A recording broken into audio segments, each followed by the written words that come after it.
Hi, Mike Brantley, auctioneer. Update here on my previous video and some of my blogs. I referenced selling as is and requiring a preview or opportunity to preview in order to sell as is. And I had cited an attorney, Richard Stim, who had published a paper along those lines, and I cited him. And Richard, if you're watching, my sincere apologies. I noted you as a New York attorney. Evidently, that's where you were born. But you now live, as I understand, in the Bay Area, assuming that means San Francisco. Good for you. So again, my apologies. And I guess if I had a choice, I'd probably live in the Bay Area as well over New York. Nothing against New York, incidentally. I've spent time there as well. However, wanted to point out today that Richard does not have reference to what I published earlier, and I want to give you guys listening here the before and after. So the before, I have it right in front of me here. Before, Mr. Stim held that today buyers can be held to an as-is purchase so long as they have the reasonable opportunity to inspect beforehand, and therefore cannot complain later. That was as of, I don't know, as of probably in May sometime. That link takes you now to more of this statement. I'll read, I think, what is the pertinent parts here. During the 20th century, as consumer goods became more complicated and harder for regular persons to effectively inspect, laws were enacted requiring that goods and services be merchantable, in good condition, and able to do the task for which they are sold. This requirement was known as the implied warranty of merchantability. However, the implied warranty does not apply when property is sold as is, and the as-is buyer takes the goods in their current condition. Similarly, the implied warranty does not apply when any buyer, before entering into the contract, has examined the goods or has refused to examine them, as long as the claimed defects, would have been revealed upon examination. So you could sell as is and disclaim implied warranties. I've held that in my blog. I have an article about that specifically. Implied warranties are merchantability and the item or the good being allowed to be used for its intended purpose or suitable for its intended purpose. And so Richard is talking about those implied warranties could be waived two ways. You could waive them by saying you're selling it as is. In other words, the buyer's buying it as is. That would similarly waive merchantability or suitable for intended purposes. Or if the buyer has an opportunity to inspect, whether they take advantage of it or not. And again, I emphasize the word opportunity. You say, I'm open for preview. If it's a reasonable amount of time or reasonable circumstances, they can come in and look ahead of time. I get that. Maybe the buyer says, well, I don't want to go to that trouble, or I just can't get off work that day, or what have you. Gosh, the auctioneer's doing everything he can to let me in to look at it, but I just can't get over there, or send somebody over. Well, if there was a defect or something in the implied warranties, then they'd still be held to that purchase. Whether they looked at it, they were discernible, or they chose or were unable to take advantage of the opportunity to preview. But this is all about implied warranties. Let me differentiate. Expressed warranties cannot be disclaimed with as is. So I say it's a Rolex watch. That's not implying it's a Rolex watch. That's saying it's a Rolex watch. That's expressing it. And I can't then say, and you're buying it as is, and you're stuck with that purchase, given many times it's not a Rolex watch. So first I want to start with, there's a difference between implied warranties and express warranties. And possibly, if I said, this is a Rolex watch, and you're buying it as is, because I believed it was a Rolex watch, the difference between, I guess, intentional misrepresentation and unintentional misrepresentation. But I give you a chance to look at it. I give you reasonable opportunity to inspect, and you come in and you check it over and you open the back or you check the serial number or what have you, and you say, okay, I'm satisfied that that's a Rolex watch or that's not a Rolex watch. If I've given you the chance to inspect, you really don't have much to complain about. Now, if you don't inspect, more so, if I don't give you the opportunity to inspect, and I say it's a Rolex watch, and you buy it and it's not a Rolex watch, you have a right, as I borrow Richard Stim's comments here, to complain. You have a right to complain because I've expressed a warranty, but didn't give you any chance to discover yourself if I'm lying to you or not. And of course, auctioneers too often say, well, I said it was a Rolex watch, but I only thought it was a Rolex watch, or I only said it said Rolex on the face. I wasn't guaranteeing it was a Rolex watch. Well, if you say it's a Rolex watch, you are in essence guaranteeing it's a Rolex watch, to which, as is, doesn't save you from that misrepresentation. So that's my first part. Richard, I'm sorry that I had you on the other side of the country, and for whatever reason you changed your story here. I don't think it materially changes our discussion here, in that there's a difference between implied warranties and express warranties. However, second part here, let's move ahead.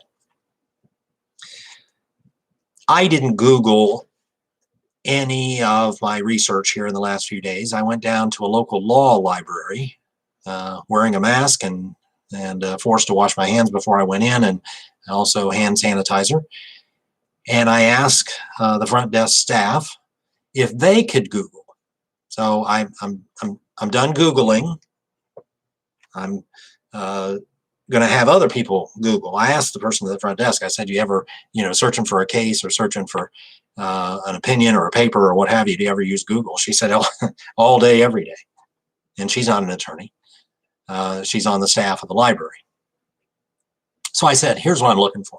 Have any attorneys published papers or analysis or research that says, in essence, that an auctioneer selling as is must provide or have an opportunity for previews, that I couldn't sell as is and say, but you can't look at it. You can't come in ahead of time and look at it. And so she said, I can research that. Yeah, I research stuff like that for attorneys all the time. Has any other attorney ever said? She found 7 different attorneys around the United States who have said the same thing, that as is requires the opportunity to preview, not to waive or be saved from implied warranties, but to possibly mitigate express warranties. And that, I mean, if you're on the one hand saying you're buying it as it is, but I'm not going to let you look at it to tell what it is, and I misrepresented in some way, would you not have some recourse? I would think you would. Well, in fact, I can answer that question too.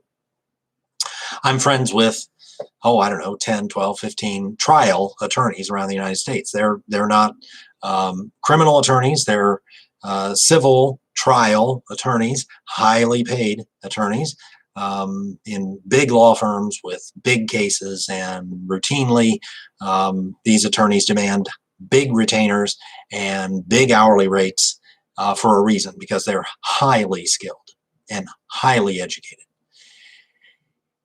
And I asked a few of them, I said, tell me about this situation from a trial attorney standpoint. You're hired by a buyer. I laid this situation out. I said, you're hired by a buyer who has bought something as is, and the auctioneer declined, refused to allow you to inspect it ahead of time, yet you still purchased it.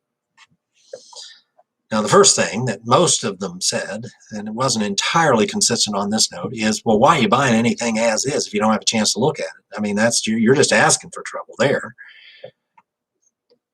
But it was remarkably in unison between those attorneys that I talked to that they would love to have a case of a buyer buying something, now of course material, if it's $1 million thing or a $10 million thing or $100 million thing, it's a whole different ball game here for them versus a $1,000 item. They're not going to get involved in that, but they deal in big dollar cases, as you can well imagine. But consistently through all of those trial attorneys that I talked to, they all said, in essence, bring it on. We would love to represent a buyer that buys something where the auctioneer says as is, and yet there's no opportunity to inspect. You can't look at it ahead of time. Absolutely not. Well, I'd like to see it before I buy it. No. The answer is no. You may not see it. And so that's the situation I laid out. And I said, then the buyer buys, and then the buyer finds out something they're not happy with. Of course, I mean, obviously, if they buy it as is, don't have a chance to look at it, and it's exactly what was described, as even Richard said, there's nothing to complain about. He termed it a right to complain. So if I don't have any complaint, if there's no damages, I mean, that's a given. If there's no damages, there's no lawsuit. If I don't have any harm to me, then what's my complaint? On the other hand, if I buy this $1 million item, and incidentally, it doesn't have to be $1 million item, but for these attorneys, it does. And then I buy it as is, and then I purchase it and I check it out, and it's not as described, and I didn't have any chance to look at it. In fact, a couple of them even said, you know what? I'm not even sure. I couldn't argue that the implied warranty wouldn't be upset without a opportunity to inspect. In other words, if you're not going to let me look at it, I don't know that you can hold me to that contract, whether, quite frankly, whether it's as is or not. If I'm buying sight unseen and I'm not happy with my purchase, I mean, one of the attorneys, I fortunately one was nearby, I could have lunch, and I discussed this situation with him, and he said, I would be tickled to take a case where I'm buying something, I think the term he used was as it is, and yet you won't let me verify what it is or what condition it is in, or verify that you're telling me the truth about it. He said, I get a buyer out of that contract every day of the week. Bring them on. And I said, are you saying that the preview is a material part of selling as is? He said, well, it's the issue. There isn't any other issue. If you're selling as is and you let the buyer in, or you give the buyer opportunity to get in to look at it, you really, as an auctioneer, he was talking to me as you don't have a problem. You don't have any, there's no risk here, almost no risk at all. You could even express something, and yet they get to look at it, and you could maybe argue, well, I'm going to say it's as is. You can't really disclaim express warranties with as is. But he said, if I'm representing you and they got to look at it, I'm going to say, hey, then you checked it out. You looked at it. You had a chance to preview. These attorneys that I didn't Google, the law library staff Googled, and these trial attorneys that I talked to all seem to think that a preview or opportunity to preview is the key issue in selling as is. In other words, our take home here for auctioneers, if I can be this blunt, is if you're selling as is and where is, give people a chance to preview. Give people the opportunity to preview. And if you're not selling as is and where is, and there's no necessarily requirement to sell as is, where is. I told the story here, I think in a previous video. Why do I always say at the front of our auctions, you're buying everything as is and where is? I've said that 1,000 times, 10,000 times. Why do I say that? Because my sponsor said it. My boss said it when I was getting in the auction business. Why did he say it? Because the auctioneer he worked for back in the 1950s and 60s said it. And why did he say it? Because the auctioneer he worked for in the 1930s and 40s said it. You know, we just keep saying it. You don't have to sell as is.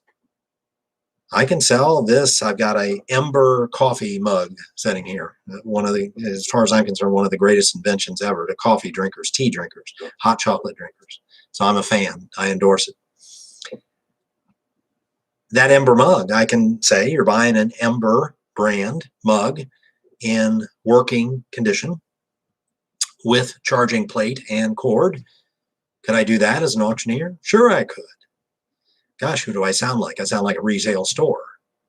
See, retail stores don't sell as is. Amazon largely doesn't sell as is. You know, there's still some as is stuff on eBay. But most retail doesn't sell as is. Most retail wants you to do business with them again. And so what do? They stand behind what they're selling. You know, if I go to if I pick this up, I think at a Starbucks. If I went to a Starbucks and bought the box that said it was an Ember mug with the charging plate and the cord, and I got it home and there was no charging plate or no cord or no mug, what do you think Starbucks would do? Well, I know what Starbucks would do. They would refund my money or fix the problem, because they see that as my right to complain that I didn't get what I paid for. I didn't get what they told me I was getting. We live in an interesting time, it seems to me. Should auctioneers sell as is and not, at least at minimum, offer the opportunity to preview? I would say no, absolutely not. Do you have to sell as is? No, you do not. Mike Brantley, Auctioneer. Pleasure to be with you today. Other videos on the same page and others forthcoming. Have a great day and stay safe.